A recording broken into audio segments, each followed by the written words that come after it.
On this channel about how little we really know about our past. But what's awesome is that we keep searching, and every year we make discoveries that either tell us more and more about where we came from or just flat out confuses us. So here are some of the most amazing or mysterious archaeological discoveries made in this past year.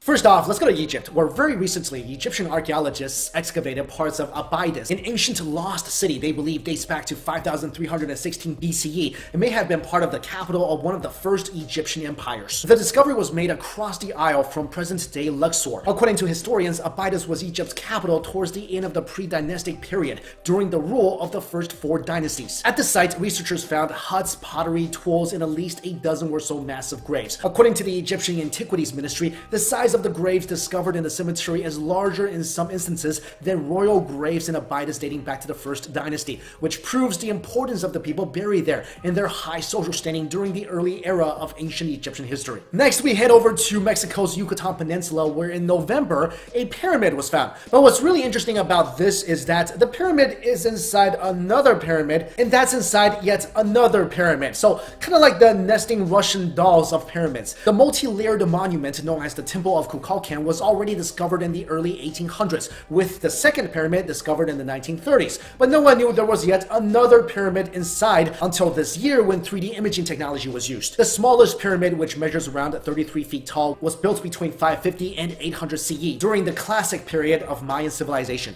The middle pyramid was built somewhere between 800 to 1000 CE, and the largest pyramid was built around 1050 to 1300 CE. No one really knows for sure why the pyramids were built this way. Some think it could simply be a kind of renovation of the old monuments, or it could have been used to mark the arrival of a new leader. I think if they keep looking inside, they're gonna find yet a smaller pyramid, and then a smaller pyramid, and the last one's gonna be like the size of this. The third discovery on this list took place in China's Shanxi province, my hometown, where researchers found out that the ancient Chinese really like to throw a cold one back because they found beer making equipment from between 3400 and 2900 BC. According to Jiajing Wang of Stanford University, China has an early tradition of fermentation, and evidence of rice-based fermented beverage has been found from the 9,000-year-old Jiahu site. However, to our knowledge, the new discovery is the first direct evidence of beer making in ancient China. This next discovery is literally out of this world. In the 1920s, when scientists discovered the cursed tomb of King Tutankhamun, they also found 2 daggers hidden within the folds of the mummified body. One of them was made of gold, and the other was 34 centimeters long, had a decorative gold handle and a crystal knob at the end. The blade is clearly iron of some kind and was encased in a gold sheath. Researchers from Italy and Egypt used a new and non-destructive technique called X-ray fluorescence, or XRF spectroscopy, which basically shoots X-rays at the target, and according to their findings, which were published earlier this year in the Journal of Meteorites and Planetary Science,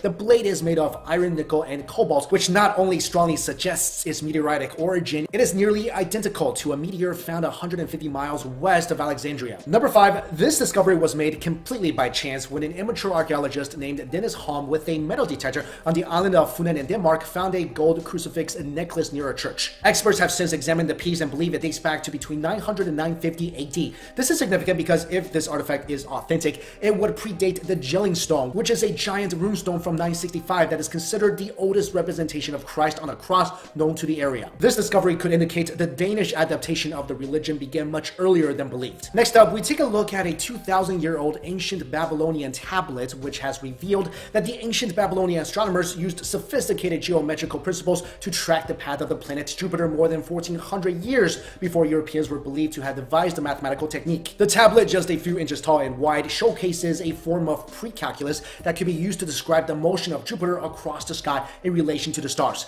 Scientists had believed the mathematical method had been deployed by scholars in Europe in the 14th century, but the tablet was dated between 350 to 50 BC, predating the European model by around 1500 years. This means that these ancient astronomers had not only figured out how to predict Jupiter's path more than 1,000 years before the first telescopes existed, but were using mathematical techniques that would form the foundations of modern calculus as we know it. So if you're suffering in your calc class right now, blame these guys. Number 7, this discovery is, well, we know it's a sphere and we think it's really old, but that's about it. This huge ball was discovered in a forest in Bosnia and has a radius of around 4 to 5 feet. It contains an extremely high iron content and weighs over 20 tons. According to local researchers, there used to be many more similar spheres in the region region, but many were destroyed in the 1970s because idiots came and thought they were gold inside, so they cracked them all open, basically destroying them. Some researchers think that the sphere could be the work of an ancient civilization. Others say it's just the result of natural processes. The sphere is similar to the stone spheres found in Costa Rica. Those spheres range in diameter from 2 to over 8 feet. In their meaning, use, and production, as with this one, remains a mystery. My guess is, and has always been, toy marbles used by giants. And finally, whenever it comes to biblical artifacts, it's always controversial, and this latest claim is no exception. Recent tests conclude that lead tablets found in a cave in Jordan are 2,000 years old and contain maybe the first written mention of Jesus Christ. If this is true, and the artifacts are indeed genuine, this would be the biggest discovery of a biblical artifact since the Dead Sea Scrolls. According to researchers, the ring binder-looking tablets contain the earliest portrait of Jesus Christ, and the scripts are written in Paleo-Hebrew. The contents of the tablet suggests that the God Christ worshipped was both man and woman. The scroll bear 8 pointed stars believed to represent the coming of the Messiah and also refers to Jesus by name and names apostles James, Peter, and John. The controversy is that many experts think that this is fake, but Professor Roger Webb and Professor Chris Janus studied the scrolls at the University of Surrey's Notice Laboratory and validated their legitimacy. So if that's true, the tablets would offer insights into the life of Jesus that is not included in the Bible. So there you go, guys. A lot of new interesting archaeological discoveries this past year. Let me know if you have any ideas on what that giant metal ball is and what it's used for, and why do you think similar spheres are found all around the world? Thanks for watching, you guys.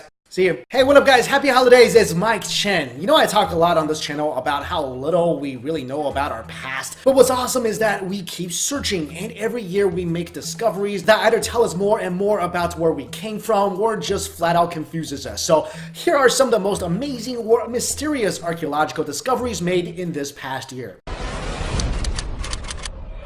First off, let's go to Egypt, where very recently Egyptian archaeologists excavated parts of Abydos, an ancient lost city they believe dates back to 5316 BCE and may have been part of the capital of one of the first Egyptian empires. The discovery was made across the Isle from present-day Luxor. According to historians, Abydos was Egypt's capital towards the end of the pre-dynastic period, during the rule of the first 4 dynasties. At the site, researchers found huts, pottery, tools, and at least a dozen or so massive graves. According to the Egyptian Antiquities Ministry, the size of the grave